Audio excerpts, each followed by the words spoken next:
Clayton, obviously Chris Rodriguez was a big part of Kentucky's game plan, and I would think you guys concentrating on stopping him. Is it the same kind of thing with a Devin Achane for Texas A&M, or how are they similar and different?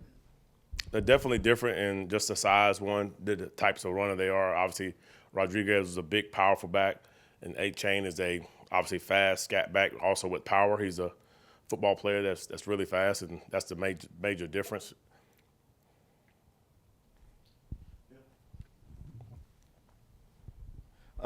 David Spalding obviously coming back in and making an impact pretty quickly last week. What did it mean to be able to get him back out there and playing safety, which I guess we hadn't seen much of him during games? It was definitely nice getting David back in the fold. He's been a player since the day one since we got here. He's always sitting right in this meeting room right here and trying to learn the game, learn all positions, and you always tell guys you never know when your number's going to get called. And that week, unfortunately, we was down 2 safeties, and he had to go play free safety for the first time since we've been here, and thought he did a great job of responding, and just it really a credit to his work from day one, trying to be a football IQ guy and just be a defensive back and not pencil himself at one position. But it was awesome having him back there. It was big time for us. Hey, Clayton, hope you're doing well. Shane said during the week going to Kentucky, you guys challenged the defensive line to start kind of finishing more plays than they had the 6 sacks. Did you notice anything different with them during the week, or did you have maybe an inkling that was coming? It's all right, buddy. So, the main thing that happened, we went back, we kind of treated the week of Charlotte and the week of South Carolina State as a week to also self-scout, assess ourselves, and to make sure that what can we fix. And we had literally missed a tackle on 10 sacks, and we were one step away from 10 others the first 4 games. And we kind of just pointed those things out, and we have a couple of those sacks that those guys just made the plays at the end, at the top of the drop of the quarterback, and it was big time. And watching guys just to finish those tackles, it really was just finishing the plays. We've been back there with pressure. We just haven't been able to keep contained, or the quarterback will roll out. Like you think about Charlotte, maybe 3 times he rolled out, stuff like that. So we just had to a little bit more fundamental sound with those things. Clayton, with the Kentucky game, you guys obviously pick up the fumble on literally the first play, first play from scrimmage. As a defensive coordinator, when your guys are flying around and make a play like that on, literally the first play, what does that do for you guys as a group? What is that like on the sideline? And I guess what did you kind of see from your group, right off the bat? Yeah, we got to start doing press conference in the off week. Kentucky feel like it was a month ago, man. What we talking about here?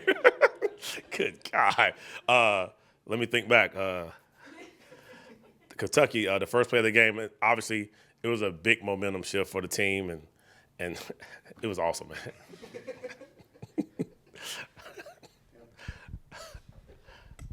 man. Yeah. A bunch of the guys have talked about Zach Pickens kind of being the driving force between a lot of the commitment in practice and all those types of improvements. What makes him effective as sort of an emotional leader for this group? Zach is, I think all these guys are emotional in their own way. And Zach way is just, he finds his ways to talk to certain guys on the defense. And he's one of those guys, if he tells one group, obviously they're going to spread it. And it's one of those things that his presence himself and just how he plays is the way he leads this defense and this football team.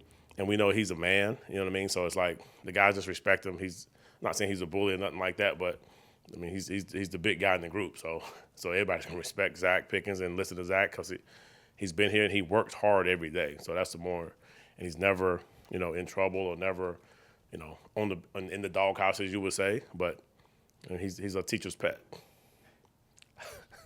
he brings apples to the teachers and stuff like that. So that's where Zach Pickens, that's what he is. Obviously, RJ's no longer with the team now, but I guess what does that mean for that safety group when you're down another guy like that for the rest of the season? Yep, always want to wish guys well when they decide to move on and do the same thing to RJ. What it means for that group is now guys, obviously, unfortunately, he wasn't able to play a lot this year, so it doesn't really affect us it affects our depth chart. His name not on the board anymore, but as far as that's the way we've been all fall. Unfortunately.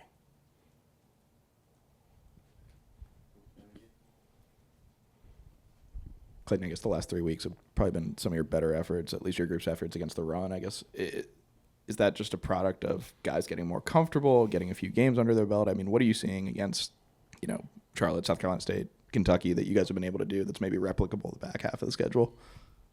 being honest, it's a combination of all of it. You know what I mean? Different styles of offense you're playing, different schemes, different players. And I will give our guys a ton of credit on locking in on trying to be better at certain things and tighten up the details of the run game and just still understand that it takes all 11 front and coverage work hand in hand. You can't do this and stop this, and you're going to be short somewhere. So we just getting a better understanding of how to play team defense against spread offenses, condensed offenses, motions and shifts and all that kind of stuff, and fast backs and big backs. And it's not easy out there, but I think our guys have, given them credit, they have toned in a little bit more and trying to tighten things up. I think I probably asked you about going against Coach Fisher and his offenses. Talked to you about it last year. Just, I guess, your general thoughts on him and his style, his system, and what you've encountered over the years when you've faced his teams. Yep, he's definitely been around for a while. He's an offensive guy, offensive guru who understands his system, and you have to do a great job of just studying the tape, and obviously when you get to the game, it's going to be things that you haven't seen. You have to do a great job of adjusting and understand his strengths of his players and his calls and how he set things up. So, I mean, he's been doing it for a long time, and just obviously excited for them to come to William Bryce on Saturday.